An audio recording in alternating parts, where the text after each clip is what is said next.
मैं Arvind Mathur, associate professor in physics, government MS college Bikaner. आज हम इलेक्ट्रॉनिक्स का यूनिट 4, जिसमें operational of applications of operational amplifiers पढ़ रहे हैं।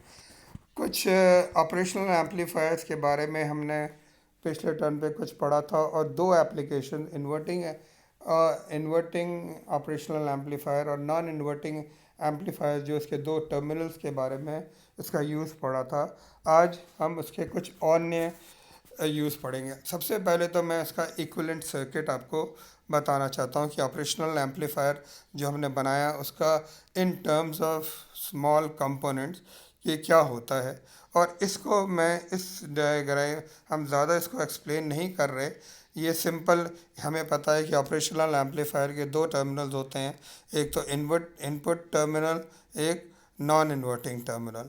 और ये हम जानते हैं कि इसको सप्लाई दी जाती है प्लस वीसीसी और माइनस वीसीसी के कारण, और इसमें गेन होता है एक एम्पलीफायर की, तो इस तरह मैं गेन बता सकता हूँ, और आउटपुट का एक टर्मिनल।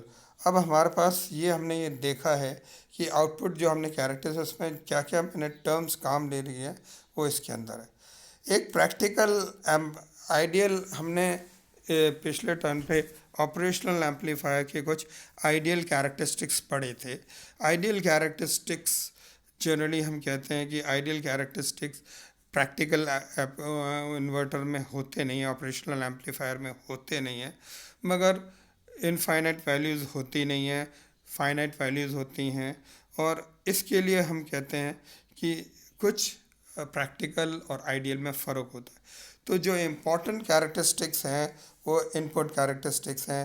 तो हम कहते हैं इनपुट इम्पिडेंस ऑफ द पाई, जो एक इनपुट वो वोल्टेज और आउटपुट इनपुट करंट का एक रेशियो होता है, उसकी जो इनपुट टर्मिनल पे नापा जाता है, और उसकी value 1 mega ohms to 100 mega ohms कुछ भी हो सकती है। इसी तरह output impedance ratio of the output voltage to the output current, ये इसकी जो वैल्यू है वैसे तो 100 ओम्स के आसपास होती है, मगर नेगेटिव फीडबैक से इसको 1 ओम से 5 ओम तक कम किया जा सकता है। इसी तरह गेन, आइडियल एम्पलीफायर की गेन इनफाइनाइट होती है, मगर फॉर अ प्रैक्टिकल एम्पलीफायर इसकी गेन 5 × 10⁴ के आसपास होती है। इसी अगर मैं इसका जो कॉमन मोड रिजेक्शन रेशियो लूँ, तो common mode rejection ratio is AD/ACM, ratio of AD/ACM, जहाँ AD को मैं डिफरेंशियल वोल्टेज कहता हूँ और AC को कॉमन मोड वोल्टेज कहता हूँ। फॉर अ कमर्शियल एम्पलीफायर इसकी जो रेंज है 60 to 100 dB के बीच में होती है। इसी तरह आउटपुट स्विंग होता है, इनपुट, ये हमारे ये जो टर्म्स हैं प्रैक्टिकली काम आते हैं। आइडियली मैंने इनकी वैल्यूज़ आपको नहीं बता रखी हैं। ये इनपुट ऑफसेट करंट होता है, इनपुट, ये आपकी कैरेक्टरिस्टिक्स में है। वैसे इनको मैंने सारा, ये जो सारी आपकी जो जो 14 जो सम हैं वो हमारे पास 10 काम आती हैं। 10 की को मैंने एक प्रॉपर्टीज़, एक जर्नल IC 14741 ऑपरेशनल एम्पलीफायर से कंपेयर कर रखा है। इसमें उसका सिंबल भी बता रखा है, आइडियल उसकी वैल्यू कितनी होनी चाहिए, और टिपिकल 471 आईसी के लिए क्या वैल्यू होती है ये आपको बता रखा है।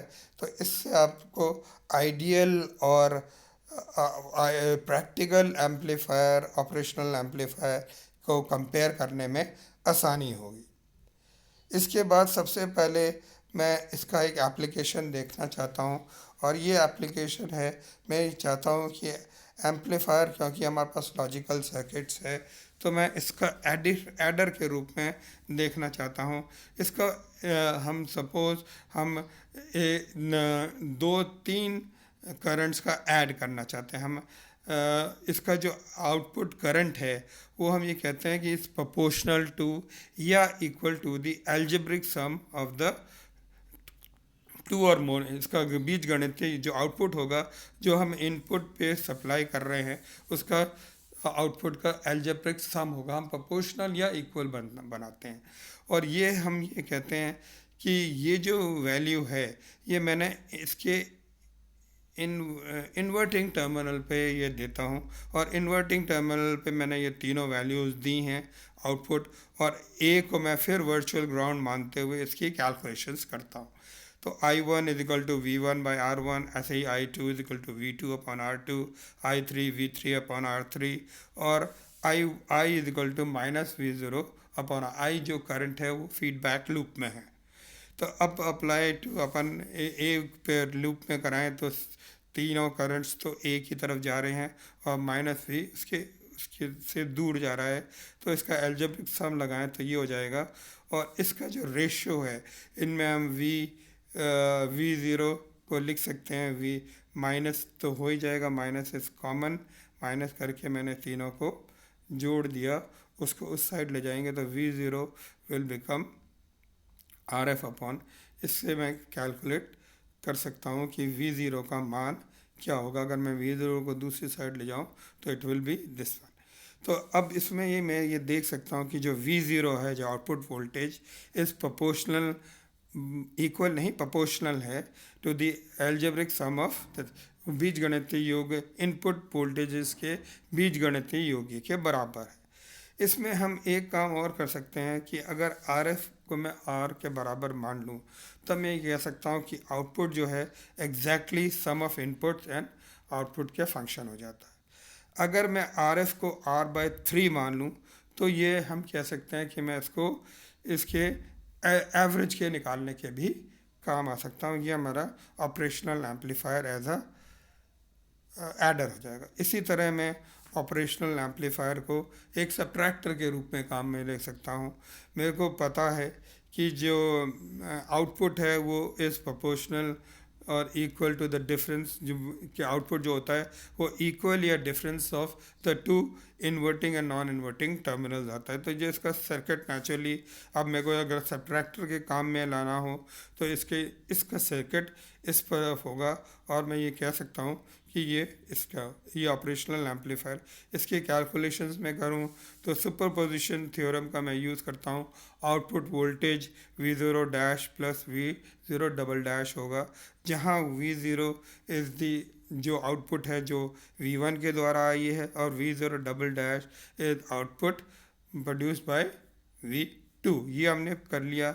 अगर अब मैं इसको V0 और V1 का मान निकालूं और इसके गेन के हिसाब से जो इसका जो इन नॉन इन्वर्टिंग टर्मिनल का गेन का यूज़ करूं, और ये मान लूं कि ये ज़ीरो है, तो इसको मैं कह सकता हूं कि it is works as a subtractor, यानी इसका difference of the two input voltages and जो सर्किट है वो एक सब्ट्रैक्टर के रूप में कार्य करता है। इसी तरह मैं इसका यूज़ एक इंटीग्रेटर के रूप में भी कर सकता हूँ। इंटीग्रेटर में हमें क्या चाहिए कि हमें जो आउटपुट है वो लीनियरली इंक्लूडिंग रैंप वोल्टेज होना चाहिए, क्योंकि हमने कहा है कि an output which is proportional to the integral of that. हमें आउटपुट ऐसा चाहिए जो उसके इंटीग्रल के बराबर हो। तो इसका इंटीग्रल बनाने के लिए मैंने इसका इनपुट एक सीधी लाइन, एक कांस्टेंट इनपुट दूंगा, इंटीग्रेटर लगाऊंगा, और मेरे को एक इंक्रीजिंगली आउटपुट वोल्टेज मिलेगा।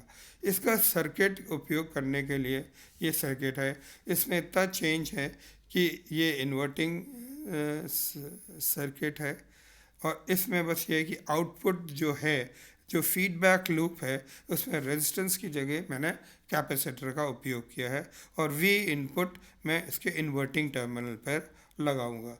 तो अब यह है इनपुट करंट हम मानते हैं कि ज़ीरो है, मैंने आउटपुट वोल्टेज लगा रखा है, तो हम ये कहते हैं कि आउटपुट वोल्टेज जो है वो आल से, और यही आउटपुट वोल्टेज इसके कैपेसिटर में भी बहता है। इसके कैलकुलेशंस मैं निकाल सकता हूँ। आई इज इक्वल टू उस सर्किट का उपयोग करते हुए इसके वैल्यूज़ निकाल सकता हूँ। तो I is equal to V in minus V A, और इसको वी ए को वर्चुअल ग्राउंड मानते हुए वी ए मान, और ये मान के I is equal to minus C F D V by V O by D C, और इसका इक्वेशंस को मैं ये आ जाएगा। दोनों इक्वेशन को इंटीग्रेट करूँ, और इंटीग्रेट करने पे ये इक्वेशन आता है V0 1/RI CF integration 0 to V, और ये हो जाएगा। और इसमें V0Z इसको हमने कांस्टेंट ऑफ इंटीग्रेशन मान लिया, और ये हम ये कहते हैं कि इस इक्वेशन से हमें ये पता लगता है कि -1/R/C1 के बराबर है, जो इसका इनपुट इंटीग्रेटर है। इसी तरह इसको डिफरेंशिएटर के रूप में काम मिलते हैं। डिफरेंशिएटर के रूप में हमने डिफरेंशिएट का ये कहना है कि अगर हमें इसमें बस इनपुट वोल्टेज में एक रैंप वोल्टेज या लीनियर इंक्रीजिंग वोल्टेज दे लूँगा, और आउटपुट मेरे को ऐसा मिलना चाहिए जो rate of change of input को दर्शाती है, और आउटपुट हमें वो इंटीग्रेटर के अपोजिट है। तो डिफरेंशियल सर्किट में भी हमने इसमें जो रेजिस्टर और कैपेसिटर को जो उसमें हमने इंटीग्रेटर सर्किट यूज़ किया था, इसमें रेजिस्टर और कैपेसिटर की पोजीशन चेंज कर दें, तो क्योंकि differentiation is opposite of integrator, तो वो इंटीग्रेशन बन जाएगा। और इसका सिंपल सर्किट जो हमने इसमें सिंपल से हमने क्या किया कि कैपेसिटर और जो रेजिस्टेंस है उनकी पोजीशंस को इंटरचेंज कर दिया, बाकी सर्किट वो है। तो ये ऑपरेटर सर्किट एक ऑपरेटर डिफरेंशिएटर की तरह काम करता है। इसी तरह मैं इसका इनपुट साइड के इक्वेशंस लिख सकता हूँ, जो मैंने आपकी स्लाइड पे दिखा रखे हैं कि ये इनपुट साइड का इक्वेशन है, और आउटपुट साइड का इक्वेशन मैं लिख सकता हूँ। और ये इक्वेशन इन दोनों को इक्वेट करके मैं इसको V इज इक्वल टू, और ये इक्वेशन की आउटपुट जो है C1 R1 times the differentiator of the input circuit, इसको हम कहते हैं time. C1 R1 is called time constant of the int. एक आपके इसमें और दे रखा है कि एक यूनिटी गेन बफर, वैसे बहुत ज़्यादा डिटेल में नहीं है। हम वोल्टेज फॉलोअर को हम कहते हैं इज इलेक्ट्रॉन, इस वोल्टेज फॉलोअर का जो गेन होता है वो यूनिटी होता है, तो इसको हम यूनिटी गेन बफर भी बोलते हैं। और इसका सर्किट से इसमें हम इक्वेशन इंटीग्रेटर जो नॉन इन्वर्टिंग एम्पलीफायर का जो सर्किट है वो यूज़ करते हैं, और इसमें इंटीग्रेट में कोई भी वोल्टेज, और ये इसका जो आउटपुट है वो इसका जो गेन है वो इसके इनपुट है, और इसको हम वो इंटीग्रेटर या यूनिटी गेन बफर कहते हैं। Thank you very much.